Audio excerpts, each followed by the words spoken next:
What's good? We are live. Welcome back to another Speed Lab where we review people's film that they submit to help them get faster, jump further, more explosive, all of those things. Today we have two people to review film from, David and Will.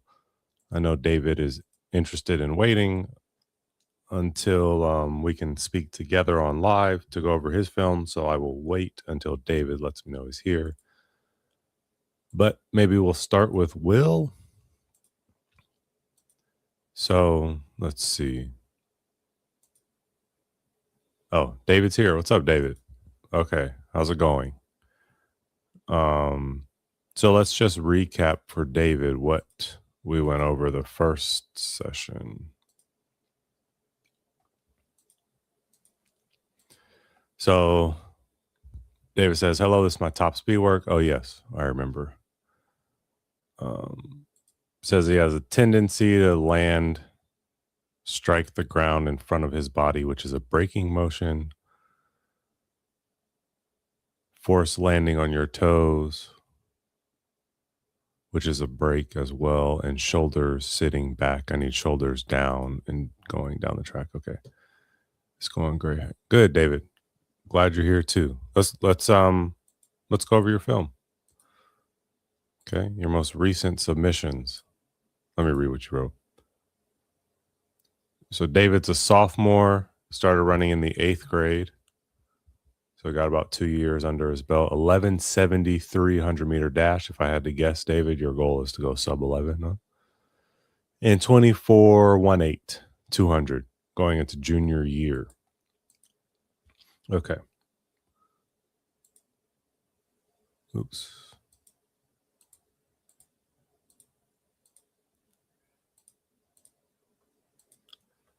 All right.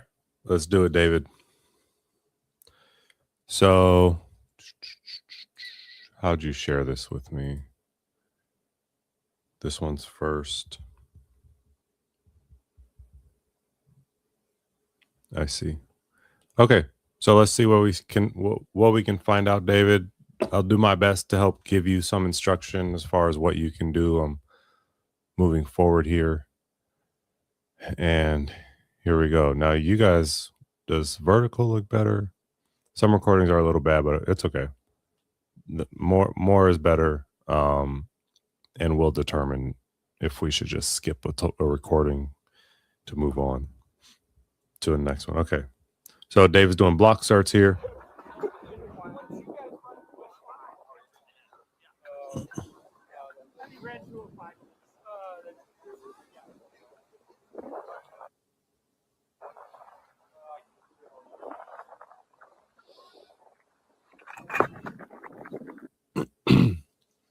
Okay, so there's some stuff in your blocks, David, that I would personally change. And that will be, we'll do it in this color. Okay, your shoulders are sitting back here, right? If you could see that. And I can't see it, but I already know that this leg is sitting back on the heel as well. Okay. And when we do block starts, we need the shoulders to come over the hands, right? And what you'll see is when you come up to set, your shoulders are going to be over this line. But we don't want to wait to come to set to have that happen. Inside of the blocks, when we're still down, we want to already be with our shoulders. Watch your shoulders shift forward when you come to set. We already want our shoulders in this position. Okay. Or even straight up and down is fine as well. So, I have a block start checklist. If you haven't seen that, watch it, because maybe we'll look at the other videos to see if we can see what you're like on the pedals, and see how that looks. Okay. But you don't want this, right? When you come to set, the only thing that's supposed to move are your hips. Your hips are the only thing that are supposed to come straight up. But look at your shoulders shift forward. And you know, this is a good position. So ultimately, you do get into a good position, but understood. I will check that out. Is it in Classroom? Is it in the Speed Lab Classroom? Let's look. No, I need to put it in the classroom. It's on my YouTube channel. I have the drive phase class, but I'll share that with you, David. I'll share the block start checklist with you. So just send me a message on school so that I don't forget to do that, because I will forget to do that. But that's going to help shift your shoulders forward. Yeah, no problem. Is this your team that you're practicing with in the background? And I'm assuming you guys have a coach.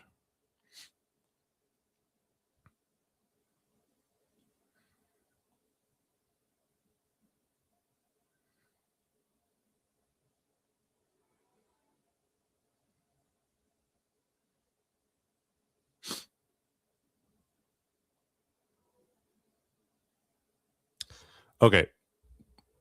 No, this was during the meet before. Okay, so those are not your teammates. Everybody's getting ready. Okay, I got you.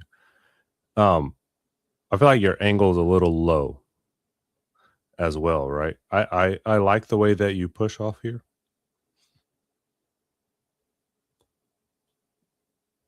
I am not, you know.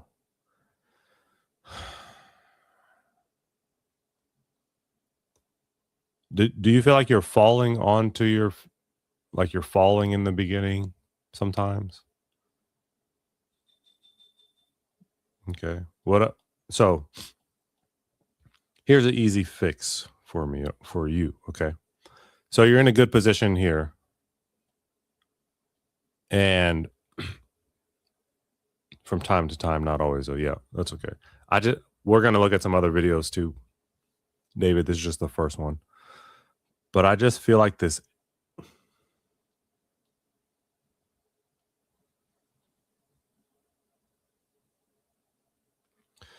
A simple change, okay, that I would require you to make, no matter if your form looked picture perfect or not, is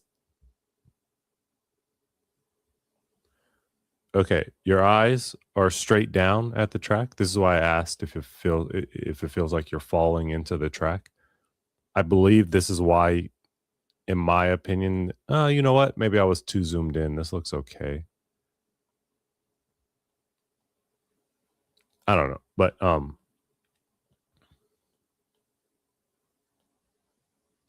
so what I would like to see, okay, the eyes look straight down. What I would like to see is that they look 5 to 10 meters ahead of you. This will put you in a better position pushing the track, pushing down the track, as opposed to right. So I know what I would like to say. Sorry, it took me a little while to understand what I wanted to say. It took me a little while to figure out why this was weird. Okay. So you're a little bit low in your angle,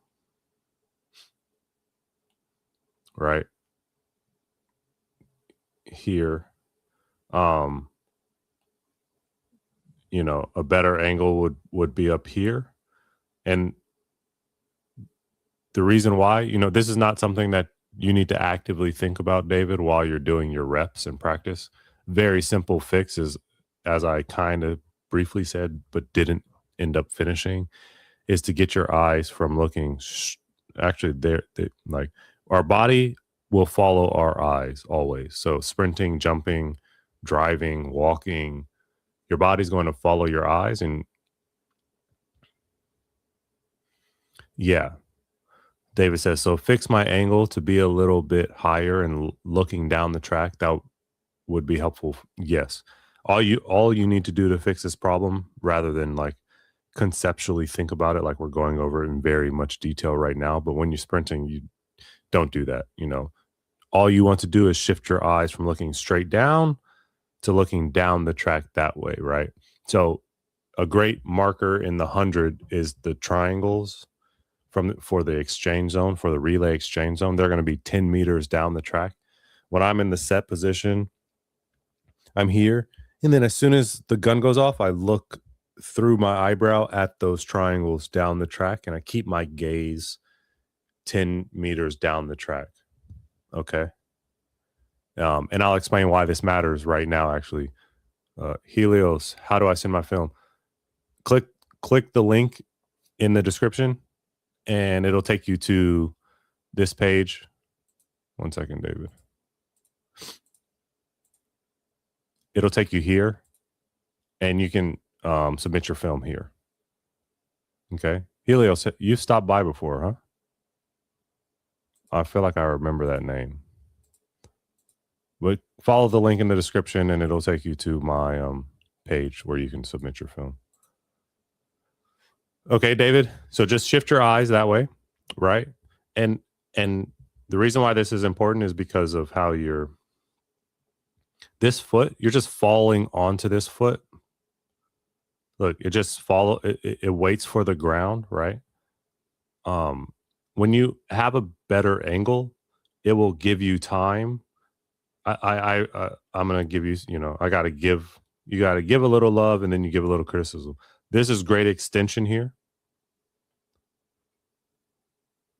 When you shift your angle a bit up, it will keep you higher off the ground, and then you'll be able to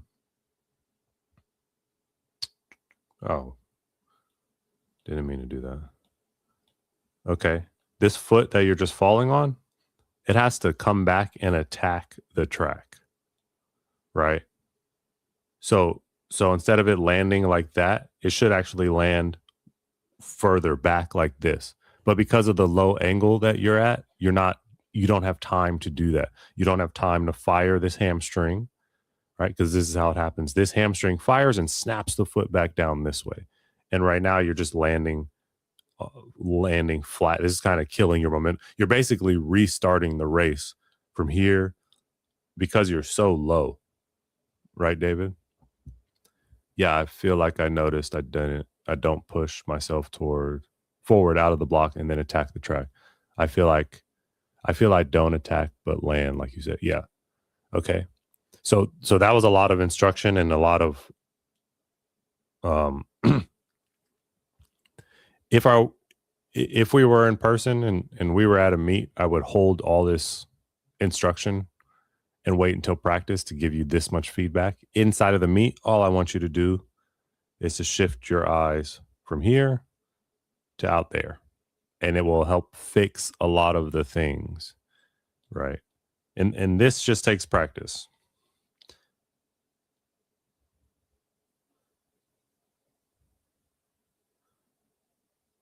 Avoiding landing flat on that foot and instead driving it back under you, that takes practice. It's a skill. Okay. That will help improve your start a lot. So if you're if you can manage this and understand how to do this, your 11.7 could easily be 11.3, because this also sets up good patterns for down the track. I'll keep note of that for my practices because I think it will help over time as I get. Yeah, for sure. Definitely. You get more coordinated. You feel the rhythm. It takes to manipulate your body in this much detail while you're trying to sprint at 100%. It takes a lot of skill, man. It takes a lot of time of sprinting before at some point you can make the decision to sprint and still get full extension and then snap that leg back under you. That takes a lot of time. There are people who do it naturally, and then there are people who do not do it naturally, and everybody, it's just a skill, and skills just take time. Helios. Thanks, Helios. I hope you join so we can view some of your footage too. Okay. Or similar angle. Let's see. So you do it once, that's just an observation. You do it twice, it's a pattern. Okay. This is very obvious with how far back your shoulders are. This is more back than the other one, which means you're sitting back in the blocks. Look at the change of your shoulders. Okay. From there to there. So that needs to be fixed. And like I said, I'll give you the BlockStart checklist, which hopefully will help you fix that. Oh, you attacked back a little better there.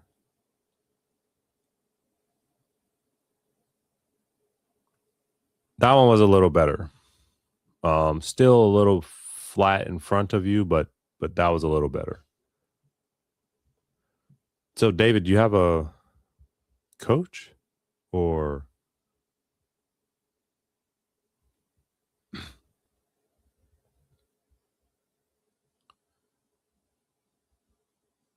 Again, shoulders back. Oh, this is better view of the blocks. Yeah, so David, when I send you the checklist, okay, you're gonna notice that I make okay, let me see something first, actually. Yeah. Totally. Once again, this leg, that's the back leg, is sitting at this angle, same as your shoulders. It's going to be the same angle as your shoulders. And what I'm asking you to do is to make that leg also parallel, straight up and down. The BlockStart checklist will help you with that a lot. Okay, that foot, look at how much space is off that pedal. It needs to be, I guess, when you come to set, needs to be flat against that pedal, much like your front one is. Right? That will help also shift you in a better position. Right now, the angle of your foot is going to send you down, keep you low. Once you place that foot all the way against that pedal, it'll shift you in a better position. I do like this one more, though, more than the other two.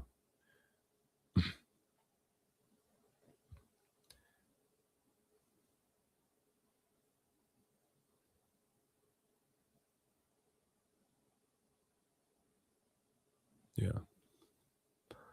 Okay. Then we have, this is also you.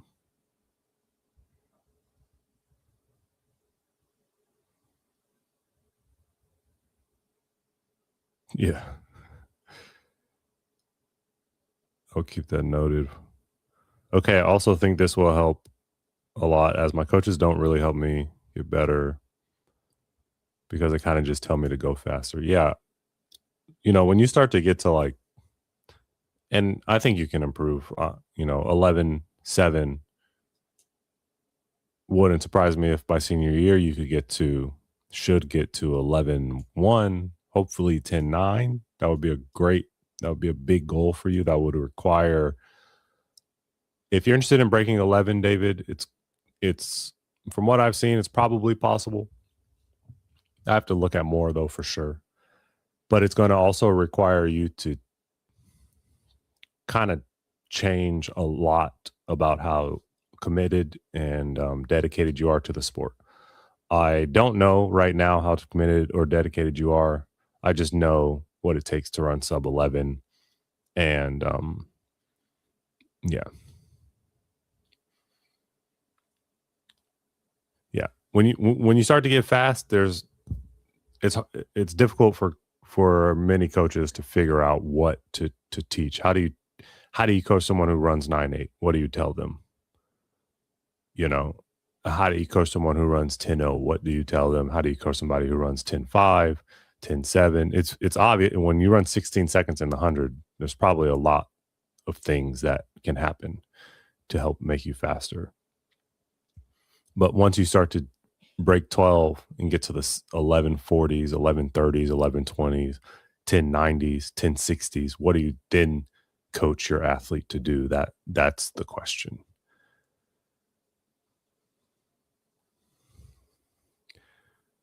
200. This was off the 200-meter start for a relay. Okay, let's see. Yeah. Yes. Okay. How do they figure out what to fix? Asks ABC. So a lot of it is experience and your coaching ability. There's athletes where your job as a coach is not so much the X's and O's, is not so much the form and technique of things. It's more of the psychological piece of the puzzle, piece of the game, finding those small details like that hamstring firing back under you. That's the stuff that like Noah Lyles works on.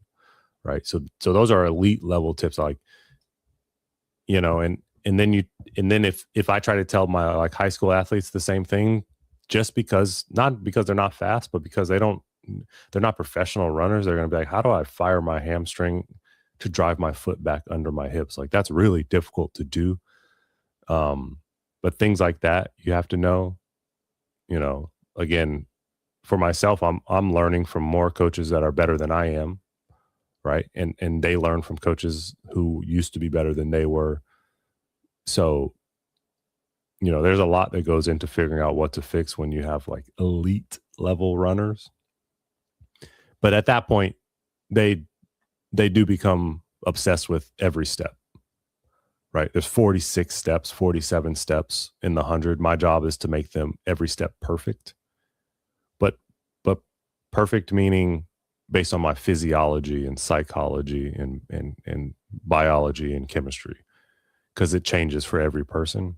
That's part of the job too. How is this athlete similar or different to my previous athletes? What do they need? What might they not need? Like training gout the same way that you train Noah Lyles might be a mistake, right? Because they're just two different runners, different makeups, that kind of thing. David said, I pretty much never trained for track outside of the season for freshman year and sophomore year, but deciding this year. Yeah. Yeah, I just made a video about that. It's always like meet number 3 that people come to me, or they have 3 meets left in the season and they're like, hey, help me get better. And a part of the process is the process. It is the time you have to spend learning how to sprint. And that's a big piece of the puzzle. Being consistent, having 12, 15 meets in a season as opposed to 4 meets, 5 meets in a season, training in 90-day cycles instead of training in 4-week cycles. Right. That's a big piece of the puzzle. So David, you just kind of decided to take this serious. And fortunately for you, when you're a junior and senior in high school, you should be faster just because you're growing. Right. So no problem, ABC. I hope that was clear, like part of it, like, especially for high schoolers, it's easy to say I helped make this kid fast, but it's like he's 17 now or 18 now. He came into high school when he was 14. They better be faster. It's like you don't have to do anything and they'll get faster. But there are things you can do to make them even faster than they otherwise would be. So, okay, a lot of talking. Let's look. All right, David. This start is exactly how I would expect it to look, David. And you're very low, and then all of a sudden you just pop straight up. I don't really know. Yeah, okay, so much more clear angle. Okay, that back foot is kind of against that back pedal. This is not horrible. Not horrible. You end up getting into a good position when you come to set, but I'd still like to see you improve your block starts with the block start checklist.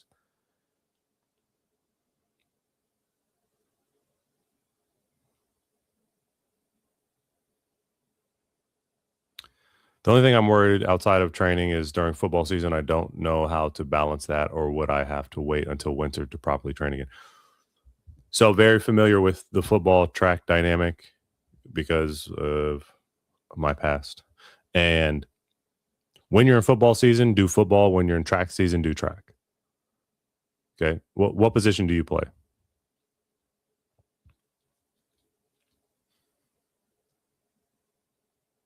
Yeah, you spelled it FOOT. I'm assuming you mean American football and not football.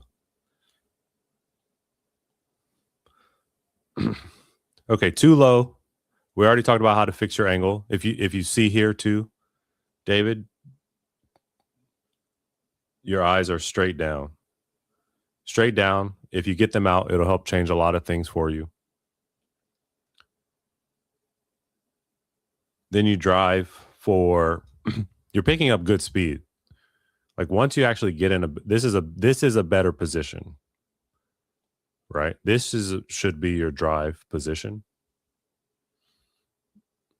Let's just hold that there. I mean, maybe a little low still, but actually not bad.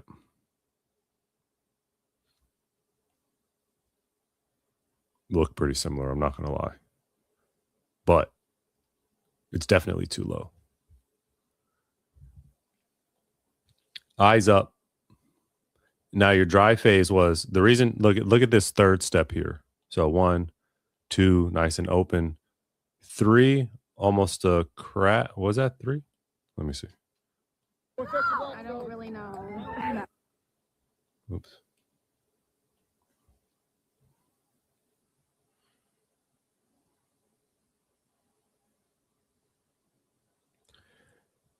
Yeah. It's not bad. But it's not bad, but a lot can be improved. Okay, you already started standing up.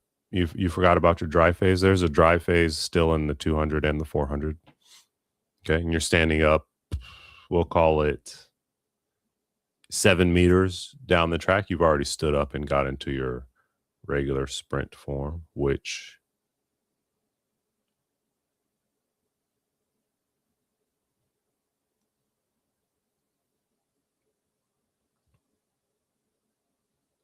looks pretty good.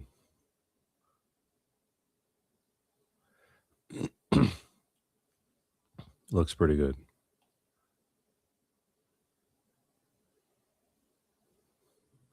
Yeah, sometimes the simple answer is the best answer, and in this case, just keep your eyes up.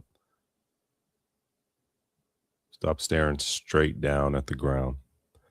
David plays cornerback, safety, wide receiver, slot. Yeah. Football is great for track. They're so similar, right? You run a play, you get a rest. You run a play, you get a rest. Obviously, the plays are shorter. I don't know, kind of similarly, but the rest is definitely shorter than when you're doing track training. But in track, you run a race, you get a rest. You run a race, you get a rest. The best cornerbacks, safeties, receivers, slot. I mean, the best linemen. Everyone is explosive on the football field. It's an explosive sport. The 100, an explosive event. The 200, explosive event. There's no distance runners playing football, right? Like I say that, like I'm sure there are distance runners who play football, but the body type is just completely different there. The things that you work on in the weight room are going to help track. The extra, running routes, all those things will help. So my advice, especially for high school, and I know how football gets, or like I know how it gets where I'm at, and people, I don't know, they do too much, right? Like football during football, track during track. Understand track. You're developing speed, and speed development is developed in the brain. So when you go to track practice and then you go to 7-on-7 after that, you're undoing a lot of the things that you did at track practice. So just keep them independent. Don't try to do 7-on and like crazy stuff, crazy football stuff during track season. And don't lift like a football player during track season. You still lift, but you lift like a track person. And then in football, you lift like a football person. You don't lift like a track person because mass moves mass. And if you're a small person running the 100 meters and then you try to run down the hole in the football, you're going to get smacked. So just keep the sports are very complementary. It's great for avoiding injury too, doing multi-planar sports and then having one that's just, linear. Like, but keep them separate. That would be my advice. What app are you using? Asked Perry. It's called OnForm. ONFORM. OnForm. It's pretty good. Okay. So we need a dry phase. We need to keep our eyes up. You know what a dry phase is, David? How long is a dry phase? Let's look.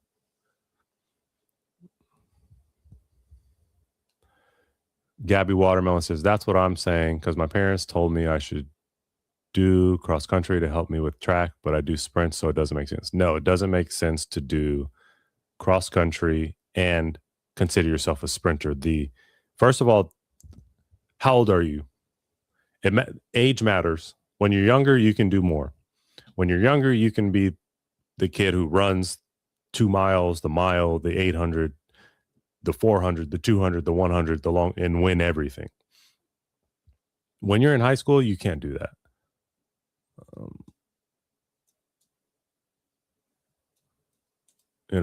Like even the identity of a long distance runner is different than the identity of a sprinter. Those two things will conflict, and I know it doesn't sound like a big thing, but it is a big thing. Not saying that either one is right or wrong. I love all my distance friends and at my college. They're great people and on my teams, and we're still friends and stuff. But just the things that you consider doing for yourself. I'm 14, Gabby says, going to high school. Yeah.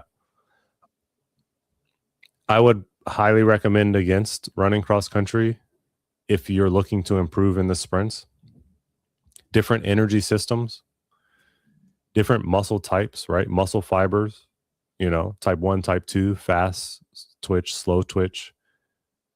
But understand that you can't have like 100% fast twitch and 100% slow twitch, right? When you have 80% fast twitch, you have 20% slow twitch. That's me. I can't jog for anything.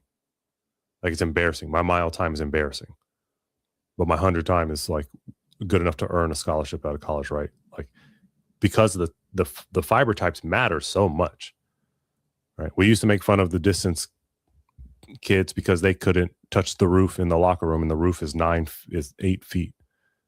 They used to make fun of us because we would come in complaining that we ran 6 200s and they ran 16 200s, right? They're different people and require different training.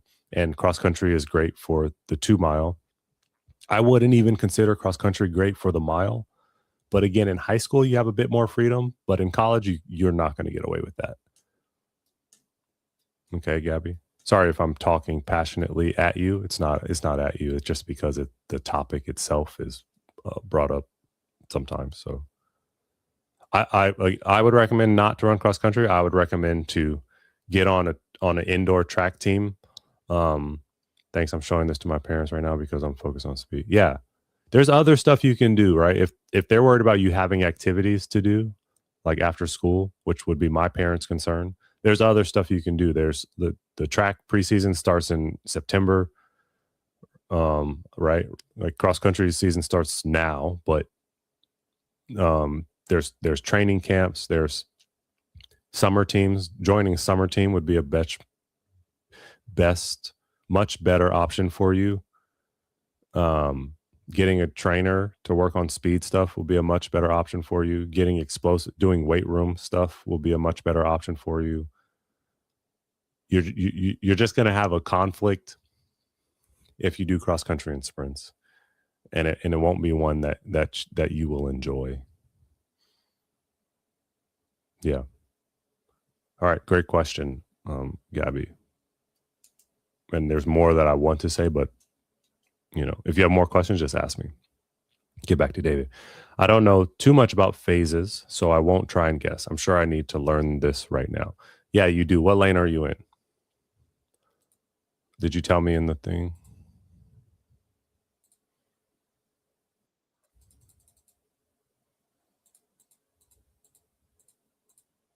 No, you didn't tell me. Okay. So, David, what lane are you in here? Let's see if we can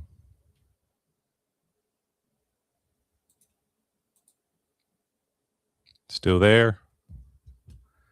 Let's see if we can find you. Oh, I think I see you. I feel like this is David. I could see the block start and the position he's in the shoes. Yeah.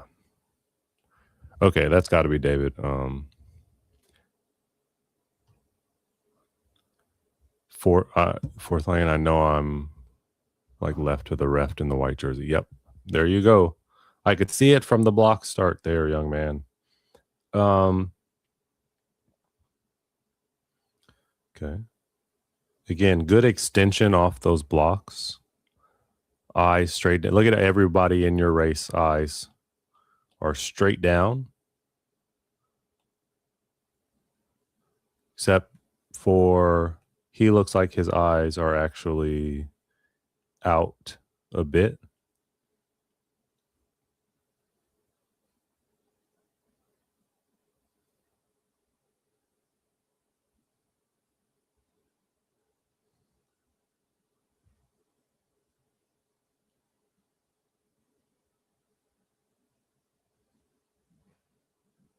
Yeah. Landing a bit in front of the body. Again, we talked about driving that foot back under you by snapping the hamstring. It's a skill that can be developed, although it will take time. I think the guy with his eyes out a bit was an 11-3 runner. I'm not too sure on that. Yeah, I was just looking at him in comparison. His blocks are worse than yours. We're looking at this guy here. His blocks are worse than yours. But as soon as the gun goes off, he's out here with his eyes. You're down here. He's down here. This kid's down here. Okay. Definitely a worse block position than you are. But look at his also look at this foot here. If you can see that. I know it's a little grainy here. This foot is about to drive back this way. Watch. Oh, you can't see it with all the drawings on there. There's clear. Okay. He steps down. Boom. Look at where it hits. Look at where it hits in relation to his hips. This is his foot. These are his hips. Right? And then look at yours, David. You hit like right about here is where your toe is at. And then your hips are back here. Okay. Yeah. For sure. His foot attacks way more clearly. Yep. Yep. And again, it's a skill that you can develop, but it's also a skill that some people have naturally. So this kid might not know anything that he's doing. Yep. We already went over that. That's right. It's helpful to have someone in your race that you can see the clear difference with and know that they ran a bit faster than you, right? Every step he's taking is coming back down. Every step you're taking is nice and open, but you're then waiting for the ground and hitting in front of you. Right. But don't lose your push. Like the challenge here is to find the balance between being extremely open and then this is sprinting, expansion and contraction, and you expand nicely but don't contract nicely. And I would say actually a majority of the people I see, they contract and stay contracted and their expansion looks like this, and this is how they try to sprint. And as you can imagine, they look tight. They don't get fully expanded through their hips. So they have small steps, you know.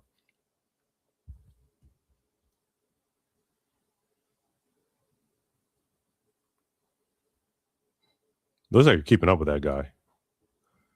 The guy next to you looks like he. Okay, so you drove for about 10 meters, right? This is about 10 meters here.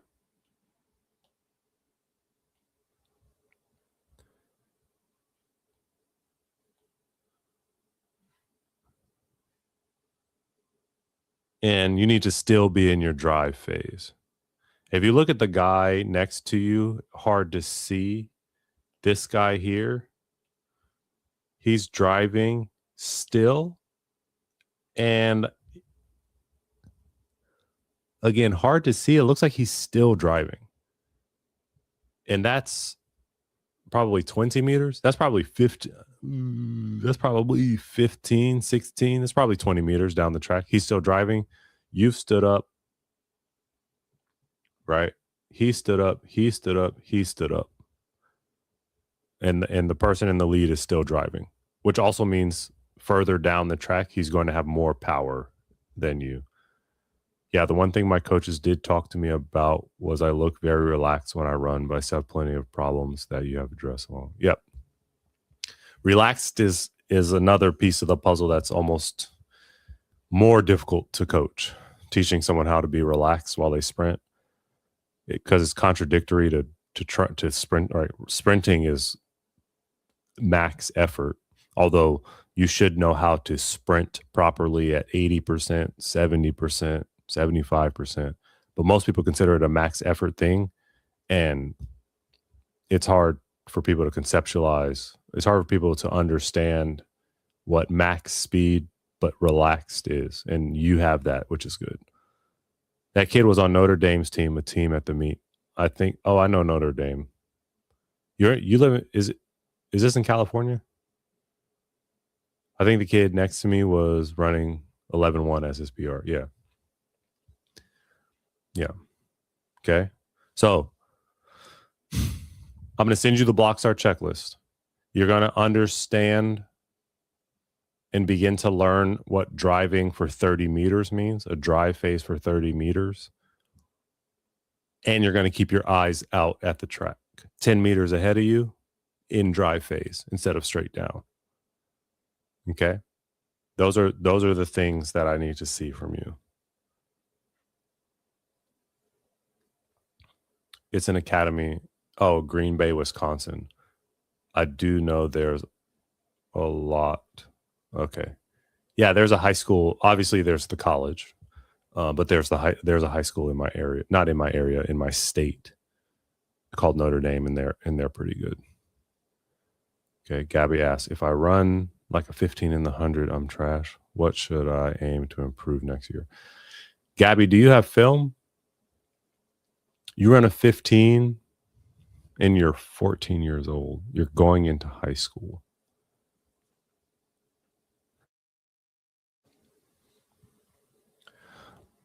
No, sadly.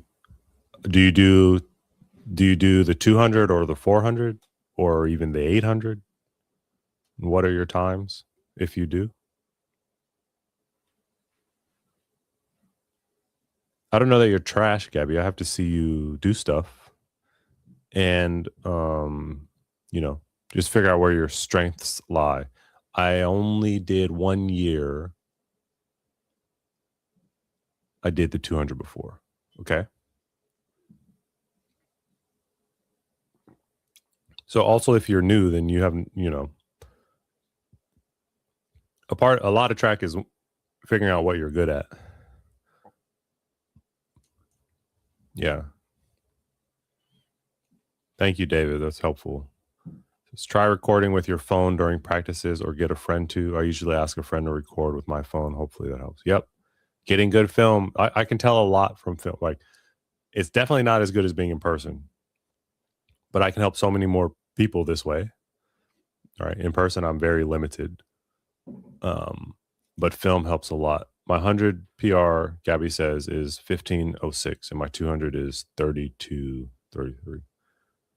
Okay.